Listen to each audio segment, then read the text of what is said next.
Carta a los Hebreos vamos a tomar en esta hora, en el capítulo 1. Capítulo 1. Amén, aleluya. Y en ese capítulo voy a leer el versículo 1 y el principio del versículo 2. Carta a los Hebreos, capítulo 1, 1 y 2. Y lo vamos a leer así tal cual como está escrito, honrando al Padre, al Hijo y al Espíritu Santo. Amén.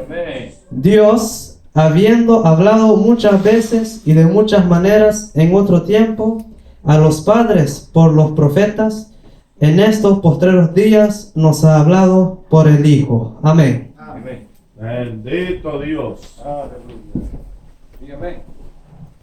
Aquí se nos habla directamente del autor.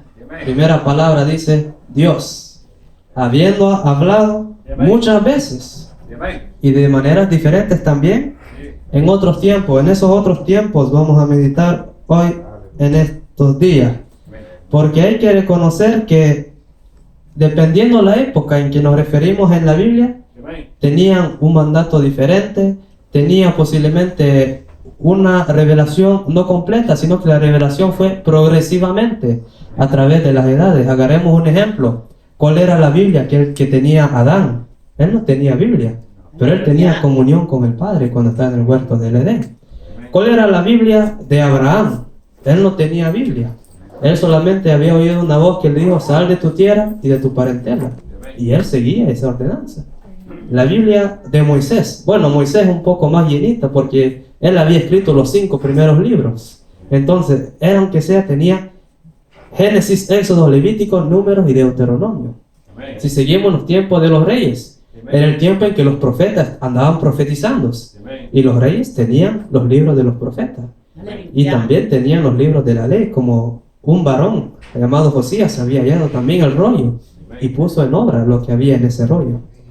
Si hablamos en el tiempo de Jesús, bueno, ya tenían el Antiguo Testamento bien completito. Y si seguimos los tiempos de Pablo, posiblemente había evangelios que todavía no habían sido escritos, pero que había las cartas de Pablo. Y se cree también el evangelio de Marcos, que fue el primero, según los estudiados, los eruditos, que dicen que fue el primero que fue escrito. Pero que en el tiempo de Pablo, solamente sus cartas habían, que él había mandado a las iglesias allá en Éfeso, en la iglesia de Corintios, y aún Pedro, él dice en su palabra, tenemos algún conocimiento de las cartas de Pablo, dice el apóstol Pedro también. Pero de ahí, después de algún tiempo, nosotros tenemos Antiguo y Nuevo Testamento bien completito, bien ordenadito, por capítulo, por libros y aún por versículos. Y es más, como dice en este caso, no es necesario leer el versículo completo, sino una parte de versículo. Es más fácil para todos nosotros hoy en día. Pero que nos habla de Dios, habiendo hablado de muchas maneras y de muchas formas. Y esto nos habla acerca de cómo Dios había hablado a través de las edades, a través de las dispensaciones, que es el tema principal que vamos a tener en este día. Aunque dispensación no se menciona en este versículo, pero que dispensación son periodos de tiempo, por así decirlo. La Biblia habla de 7 periodos de tiempo, 8 si queremos incluir otro un poco más grande también, pero que nos habla de 7 periodos bien escritos y bien definidos en la Biblia. Y cada uno tiene su lugar en la Biblia.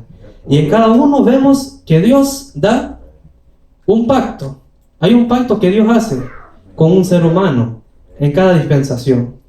Hay también para el hombre, el ser humano que vivía en esa época, vamos a ver que también tenía una responsabilidad que muchas veces se menciona en el pacto.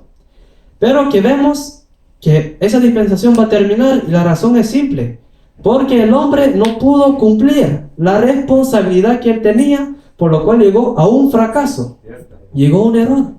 Y eso lo podemos ver en la Biblia también, y lo vamos a ver, pero aquí estamos introduciendo eso es la dispensación. Entonces la dispensación tiene un pacto, una responsabilidad, un fracaso de parte del ser humano, y también hay un juicio, con lo cual da por fin a cada una de las dispensaciones. La dispensación en la palabra griega viene de la palabra oikonomos. Algunos relacionan esa palabra con el concepto oikos, que se menciona más con la familia y con cómo administrar la familia, cómo enseñar a la familia y siempre tener el dominio sobre la familia y guardar la familia bien unida. Es el concepto oikos. Pero que cuando hablamos de oikónomos, hablamos también de una administración. Por lo cual aún el apóstol Pablo en varios versículos él dice, conforme a la administración que Dios me fue dada, así os enseño a ustedes. Y si quieren podemos leer un versículo del cual él dice eso. Vamos a ver Efesios. Entonces él habla de una administración que Dios le había dado en Efesios capítulo 3. Bendito. Y voy a leer ahí el versículo 5. Habla de un misterio.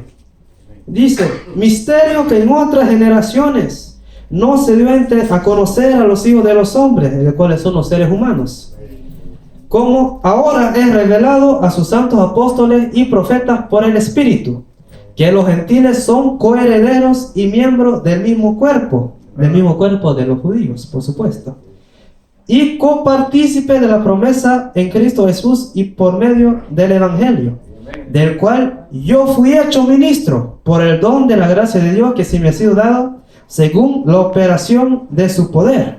A mí, que soy menos que el más pequeño de todos los santos, me fue dada esta gracia de anunciar entre los gentiles el evangelio de las inescrutables riquezas de Cristo y de aclarar a todo cuál sea la dispensación del misterio escondido desde los siglos en Dios que creó para todas las cosas.